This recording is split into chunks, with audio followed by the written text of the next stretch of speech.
Hi friend, good morning, সুপ্রভাত সবাইকে। এখন আমরা এসে পৌঁছালাম নন্দীগ্রামে। তো এই দেখুন, এটা হচ্ছে নন্দীগ্রামের একটা মানে স্ট্যাচুর মতো করে দেখা আছে অযোধ্যার নাম দিয়ে। তো এই জায়গাটা হচ্ছে ভরতকুণ্ড, যেখানে ভরতজি 14 বছর তপস্যা করেছিল। ঠিক আছে, তপস্যার মতনই জীবন কাটিয়েছিল, যে 14 বছর রামজি ছিলেন নাই।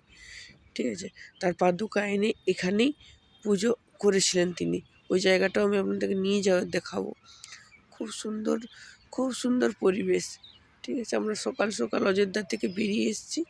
আসার পর এখানে এসে পৌঁছালাম। দেখুন,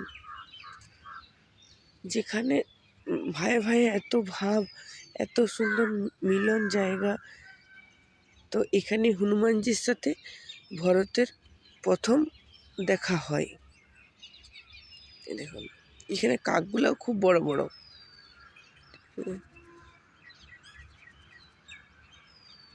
এই দেখুন, একটা চোপাই লেখা আছে এটার মধ্যে।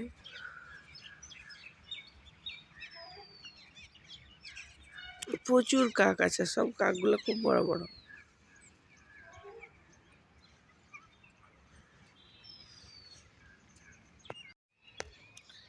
এটাই হচ্ছে ভরতকুণ্ড, দেখতে পাচ্ছেন আমার পিছনে।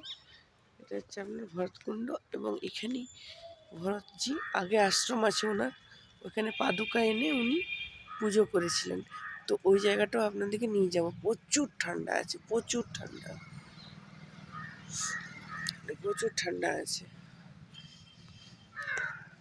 গুড মর্নিং বন্ধুরা, আজ আমরা এত সুন্দর একটা জায়গায় এসেছি। দেখুন, সামনে একটা ভরতকুণ্ড, আর এদিকে দেখুন, আপনারা ফটোটা দেখলেও বুঝতে পারবেন এখানে মানে রাজা হয়ে রাজার মতো জীবন কাটায়নি ভরত। ঠিক আছে, তো এরকম হনুমানজি যখন একটা পর্বতে তুলে নিয়ে যাচ্ছিল শ্রীলঙ্কা, তো তখন বানে মূর্ছা হয়ে পড়ে গেছে। তো সেই অবস্থাতে প্রথম হনুমানজির সাথে ভরতের দেখা হয়। আর ওই হচ্ছে জায়গা যেখানে 14 বছর উনি তপস্যা করেছিলেন ভরত, মানে রামজির পদুকা নিয়ে, নন্দীগ্রাম। তো আপনাদেরকে ওই জায়গাটা নিয়ে যেয়ে ঘুরেই দেখাবো। আর তপস্যা নদী এখান থেকে খুব সামনে, এটাও আপনাদেরকে দেখাবো।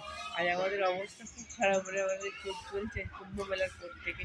তো আপনাদেরকে দেখুন, যেমনই অবস্থা থাকুক, এই জায়গাগুলোর মাহিতি কখনো ভুলে যাবেন না। ওই জন্য জাস্ট একটু ছোটো ছোটো মানে ভিডিও, আর অন্য কিচ্ছু না।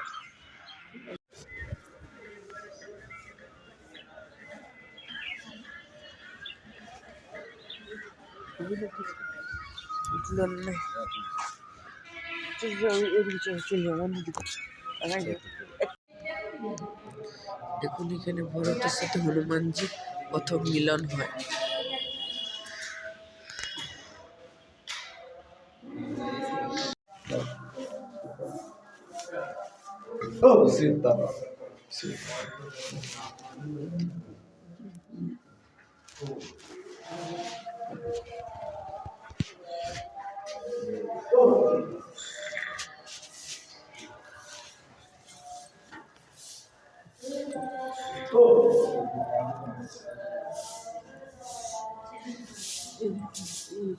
পাদুকা রামজিকে, হনুমানজি আর এখানে ভরতজি। এখানে এতদিন এনে পরে উনি পাদুকাগুলো রেখে এক মানে পুজো করেছিলেন, রামজির দায়িত্বটা সামলে রেখেছিলেন। 14 বছর তপস্যারত ছিলেন।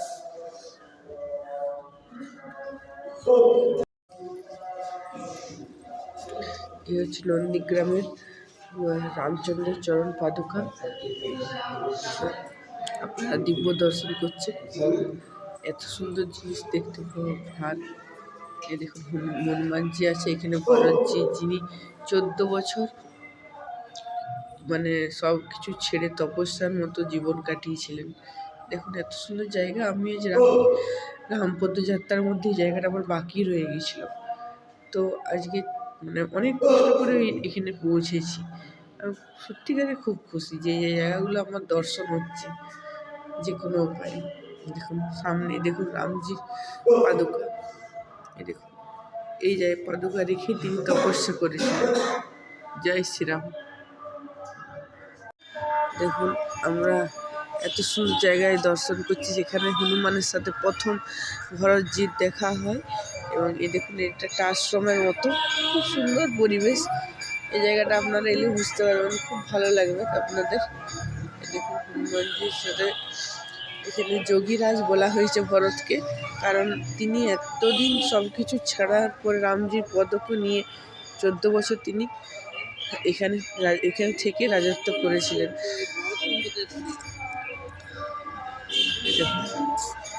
তপভূমি বলা হয় এই জায়গাটাকে।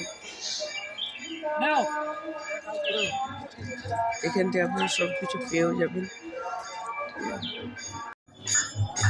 এই জায়গায় বসে তিনি তপস্যা করতেন।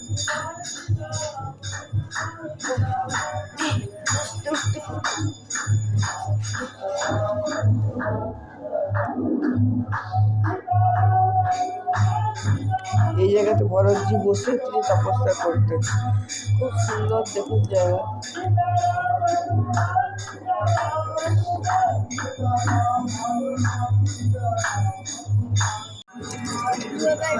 এই দেখুন এটা হচ্ছে পাঁচুর গুহা। এই দেখুন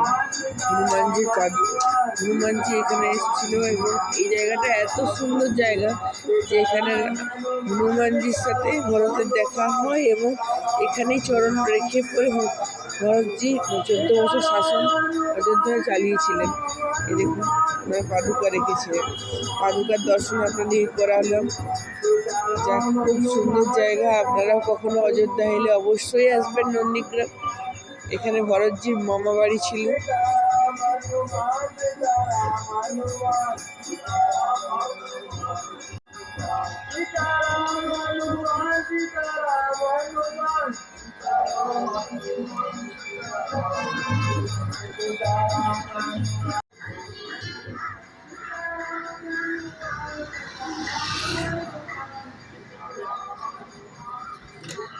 এখানে পরিবেশ